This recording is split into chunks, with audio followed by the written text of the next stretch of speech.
खाए बोलूंगा। मीडिया के लोग इस कोने में आ जाए जरा।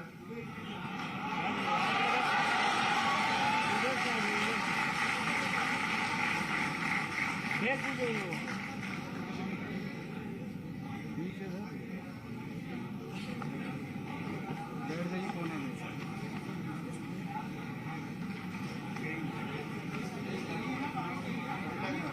चले जाओ भाई बीच में से।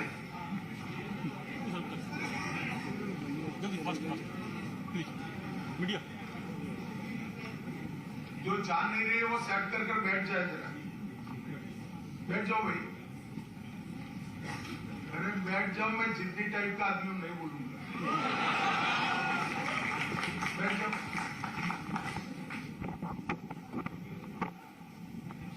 सबसे पहले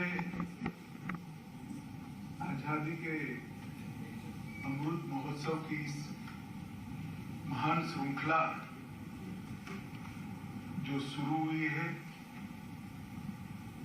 उसमें जुड़ने के लिए मैं माता गुजरी यूनिवर्सिटी को बहुत बहुत साधुवाद और सभी स्टूडेंट को मेरे साथ एक जयकारा लगाने के लिए कहता हूं, बोले सो निहाल। कल मैं जब आया उसके पहले ध्यान से मेरा निवास और कार्यक्रम कहाँ है मैंने नहीं देखा। जब यहाँ आकर माता गुजरी मेडिकल कॉलेज और यूनिवर्सिटी का नाम पढ़ा तब मुझे बड़ा आश्चर्य हुआ कि दशम पिता का जहां जन्म हुआ वो बिहार के एक कोने में माता गुजरी के नाम से कोई विश्वविद्यालय बना है। आज यहाँ जो स्टूडेंट्स हैं शायद उनको, क्योंकि आप यहाँ पढ़ते हैं, मालूम ही होता है, परंतु मैं बताना चाहता हूं कि माता गुजरी की महानता स्वयं दशम पिता को जन्म देने से ही इस देश पर बहुत बड़ा ऋण उन्होंने किया था, परंतु इससे ज्यादा अपने दो पोतों को अपने हाथ से पाग बांधकर जिंदा चुनवाने के लिए भेजना ये किसी मां की इतनी हिम्मत नहीं।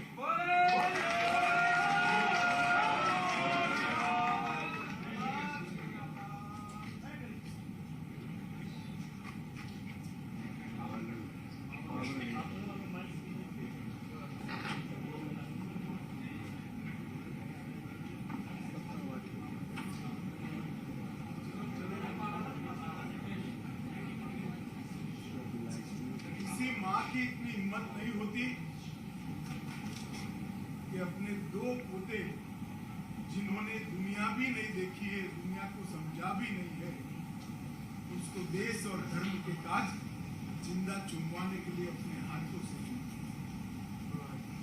ये बलिदान मैं बहुत छोटा था जब पढ़ा था उस वक्त मेरे रोंगटे खड़े हो जाते थे। बहुत देखे हैं, बहुत सुने हैं जो अपने बेटे को हंसते हंसते मातृभूमि के लिए शहीद होने के लिए भेजते हैं, मगर ऐसा ना देखा ना सुना जो अपने दो दो पोतों को जिंदा चुनवाने के लिए मातृभूमि के लिए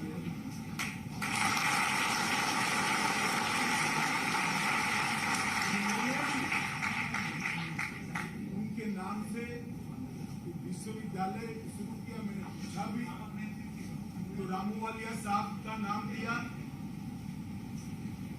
मैं रामूवालिया साहब को बहुत बहुत साधुवाद देना चाहता हूं कि सीमांत क्षेत्र की भूमि पर दो साहबजादों के बलिदान को और माता गुजरी को उन्होंने अमर करने का काम किया है।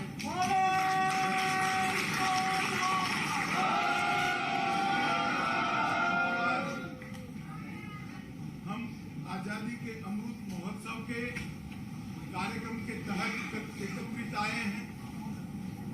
ये कार्यक्रम भैया ये भीड़ ज्यादा है इसलिए बंद हो जाता है, अभी छोड़ दो आवाज पहुंच जाएगी। आप ज्यादा बोलिए मत। आजादी का अमृत महोत्सव एक ऐसा पल है जो इतिहास में दोबारा नहीं आता है। इतिहास तो आगे बढ़ता है, समय आगे बढ़ता है, मगर गया हुआ पल वापिस नहीं आता है।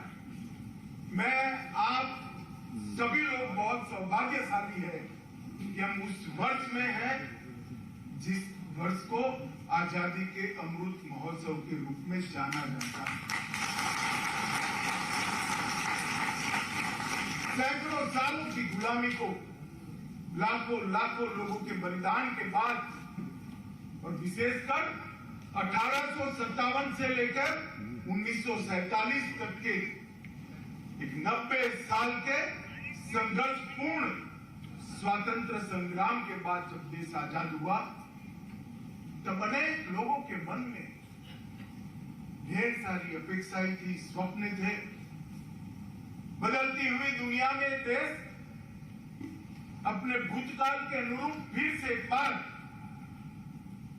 विश्व के सर्वप्रथम स्थान पर बैठेगा, ऐसा स्वप्न देखकर कई लोग हंसते हंसते फांसी के मंच पर चढ़ गए।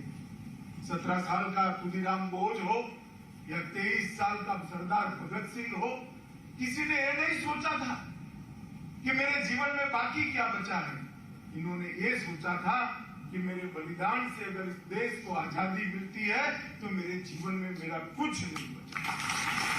और ऐसे बलिदानियों के बलिदान से ये देश आजाद हुआ। 75 साल तक की यात्रा हमने बड़े गौरव के साथ समाप्त की।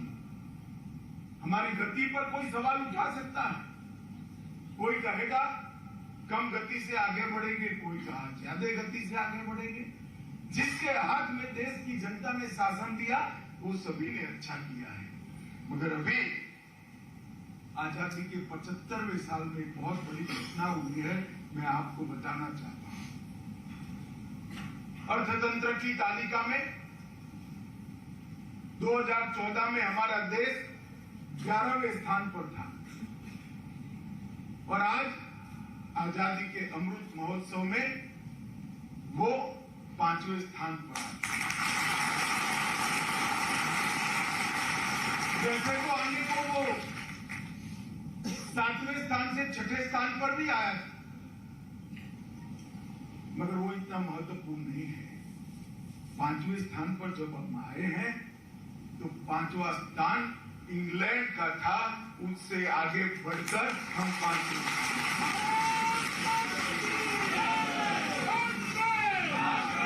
कोई शोर शराबा करे बगैर आज हमने पूरी दुनिया को बताया है कि 75 साल में हमने हमारे पुरुषार्थ से, हमारे धैर्य से, हमारे सही मार्ग से आपसे आगे निकलकर हमने बताया कि जो कहते थे कि अगर अंग्रेज चला जाएगा तो देश बिखर जाएगा, वो अंग्रेजों के देश से आगे बढ़कर आज हिंदुस्तान ने आजादी को सार्थक करने का काम किया है। जब कैबिनेट में प्रस्ताव रखा प्रधानमंत्री जी ने, मैं वो सौभाग्यशाली लोगों में से हूं जो वहां उपस्थित। उन्होंने आजादी के अमृत महोत्सव बनाने के लिए 3 लक्ष्य रखे थे कि क्यों मनाना है। एक तो अभी हमने बिहार के स्वतंत्र सेनानियों का, उनके परिजनों का सम्मान किया। हमारे स्वतंत्र संग्राम के कई जाने अनजाने महान योद्धाओं को आज की पीढ़ी नहीं जानती। जब तक आज की पीढ़ी उनको नहीं जानेगी, उसके जीवन में क्या करना है उसका उद्देश्य स्पष्ट नहीं होगा। ये 17 साल के खुदीराम बोस ने गीता लेकर हाथ में फांसी के फंदे पर चढ़ा। उसने नहीं सोचा था कि मुझे एक अच्छी नौकरी मिल जाएगी, मैं बहुत बड़ा व्यापारी बन जाऊंगा, मैं अच्छे से प्लेसमेंट करा लूंगा। कभी नहीं सोचा। 23 साल के सरदार भगत सिंह वहां से भागने की सारी संभावनाएं उपलब्ध होने की जगह इसीलिए सरेंडर किए कि मेरे फांसी पर चढ़ने से देश में चेतना जागृत होगी जो अंग्रेजों को निकाल बहाल कर जब तक के इतिहास को देश का युवा नहीं जाने और ऐसे अनेक पात्र है हमारे। मैंने अभी दसम गुरु का और उनके साहबजादों का नाम दिया, माता गुजरी का नाम दिया। ये बिहार की भूमि पर ही वीर बाबू कुंवर सिंह थे। सन 57 की क्रांति में 7 बार अंग्रेजों को हराने वाला 85 साल का वो वीरा पराक्रमी शेर जब गंगा पार करते हुए इसके हाथ में गोली लग गई, अपने दाहिने हाथ से बाया हाथ काट दिया कि अब एक निकम्मा हो गया मेरा हाथ, भारत माता के काम में नहीं आएगा, और लड़ता रहा और अंतिम सांस तक देश को आजाद कराने का प्रयास किया। इस प्रकार से अनेक वीरों ने अपनी कुर्बानियां देकर इस देश को आजाद करने के लिए प्रयास किया था। वो इसलिए किया था कि हमारा जो भव्य भूतकाल है, पूरी दुनिया इस देश को सोने की चिड़िया के नाम से जानती थी। तक्षशिला, विक्रमादित्य और नालंदा में विश्व भर के लोग मेडिकल साइंस, इंजीनियरिंग की तकनीक, वेद, उपनिषद और विश्व भर की भाषाओं का व्याकरण पढ़ने के लिए आते थे। शिक्षा में भी हम अद्भुत थे, व्यापार में बहुत आगे थे, समृद्धि में पूरा देश हमारा, दुनिया हमारा लोहा मानता था। वो स्थान पर पहुंचाने के लिए देश को उन्होंने अपना बलिदान दिया था। और वो जब तक आज का युवा नहीं जानता, वो अपने जीवन के लक्ष्य तय करने में गलती कर देगा। इसलिए मोदी जी ने तय किया है कि आजादी के अमृत महोत्सव को पूरे स्वतंत्रता सेनानियों को, आज के युवाओं को समझाने के लिए, और हमारा जीवन हमारे लिए तो है ही। आपका विकास होगा तभी देश का विकास होगा। आपके विकास के बगैर देश का विकास संभव नहीं। मगर क्या साथ में हम कुछ ऐसा कर सकते हैं जिससे देश को महान बनाने की ये प्रक्रिया में और तेजी आए, और गति आए? और जब देश महान बनता है तो हम सब महान बनते हैं, क्योंकि भारत महान बनता है तो भारतीय महान। तो एक उद्देश्य तो ये था कि आजादी के अमृत महोत्सव को इस देश का युवा इस मौके पर हमारे स्वतंत्र सेनानी को जाने। दूसरा ये था कि 75 साल में हमने जो किया है उसका हम महिमा मंडन करें, गौरव गान करें, और इसके लिए जिन जिन ने योगदान दिया है उस सबको हम याद करें। हम जब यहाँ आजाद हुए सुई नहीं बनाते थे, मंगल ग्रह तक यान भेजने का वाला भारत बन चुका है।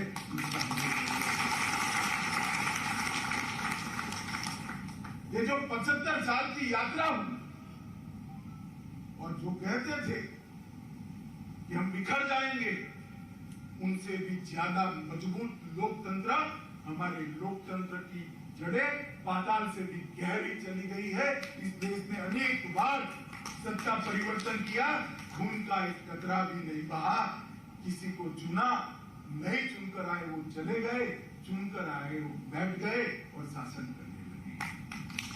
पूरी दुनिया में हमने मिसाल कायम की, हमने देखे हैं सत्ता परिवर्तन, पूरी नस्ल खत्म होता ही हुआ। भारत में जब जब सत्ता परिवर्तन हुआ, खून का एक कतरा भी नहीं हुआ। हमने लोकतंत्र की हमारी जड़ों को पाताल से गहरा करने का काम किया है। इसका महिमा मंडन करना 75 साल की सिद्धियों का, और तीसरा 75 साल से 100 साल 2047 में देश के जब आजादी की शताब्दी मनाई जाएगी, तो 75 साल से 100 साल एक अमृत काल के लिए क्या करेंगे? अमृत काल में हर क्षेत्र के अंदर देश कहां होगा ये लक्ष्य तय करना है। मेडिकल साइंस में हम कहां खड़े होंगे? अंतरिक्ष के विज्ञान में हम कहां खड़े होंगे? हमारी पुरानी संस्कृति को फिर इसे पुनर्जीवित कर विश्व में सम्मान दिलाने के लिए हम कहां खड़े होंगे? हमारी भाषाओं का संरक्षण और संवर्धन को बढ़ाने के लिए हम कहां खड़े होंगे 100 साल के बाद? देश का अर्थतंत्र 100 साल में क्या दुनिया में एक नंबर का अर्थतंत्र बन सकता है क्या? देश की सेनाएं इतनी आधुनिक और मजबूत बन सकती है कि कोई हमारे देश के सामने टेढ़ी आंख से नजर डालने की हिम्मत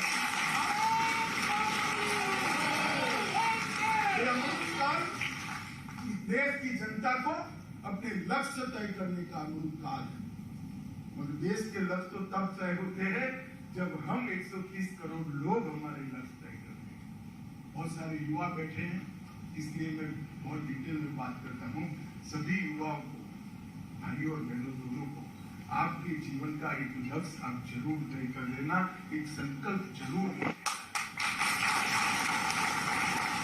इतना ही हो कि वो संकल्प आपके लिए, संकल्प छोटे से छोटा नहीं, एक बार तय कर दीजिए कमरे से बाहर निकलते वक्त मैं स्विच बंद कर कमरे के बाहर जाऊंगा या जाऊंगा।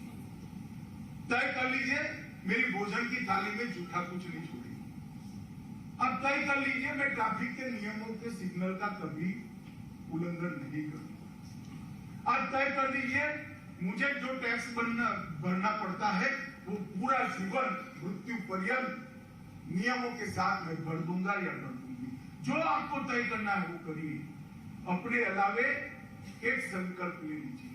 मैं आपको बताता हूं, अगर 130 करोड़ लोग एक एक संकल्प लेते हैं तो 130 करोड़ कदम देश एक साथ आगे बढ़ते हैं। तो बहुत बड़ी ताकत है।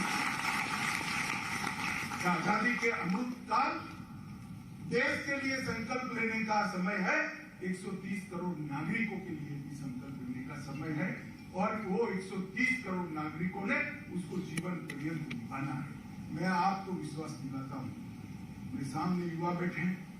आजादी की शताब्दी जब मनाई जाएगी, हम मंच पर बैठे, इसमें से शायद कोई नहीं होगा, मगर आप लोग जरूर होंगे। और आप ऐसे भारत के नागरिक होंगे जिस भारत पर हर भारतीय नाच करेगा, गर्व करेगा, ऐसे भारत की आप। इसके लिए एक सामूहिक पुरुषार्थ की जरूरत है। इसके लिए सामूहिक संकल्पवान राष्ट्र की जरूरत है और इसके लिए एक दिशा में काम करने वाले 130 करोड़ लोग एक दिशा में अपना पुरुषार्थ करें, इसकी जरूरत है। और इसी के लिए आजादी का अमृत महोत्सव मनाने का निर्णय किया है। ये सांस्कृतिक कार्यक्रम, ये आजादी के संग्राम के लड़ने वालों का सम्मान और देश के हर क्षेत्र के अंदर लक्ष्य करने का समय, ये आजादी के अमृत महोत्सव का वर्ष है। और आजादी का अमृत काल हर क्षेत्र में भारत को नंबर 1 सर्वप्रथम बनाने का और विश्व में विश्व गुरु के स्थान पर प्रस्तावित। भाइयों बहनों, मैं आपसे क्षमा प्रार्थी हूं कि आपके रसद क्षति मेरे कारण हुई है। बहुत अच्छा कार्यक्रम चल रहा था, मीटर डाउन हो रहा है, मुझे जाना पड़ेगा, मगर मैं आपसे बात करना चाहता था, इसलिए मैंने कहा कि मैं बीच में सांस्कृतिक कार्यक्रम रोककर मैं 10 मिनट बात करना चाहता हूं। मेरे 10 मिनट समाप्त हुए। आप सबों को व्यक्तिगत जीवन की बहुत बहुत शुभकामनाएं देकर मेरी बात समाप्त करता हूं। धन्यवाद।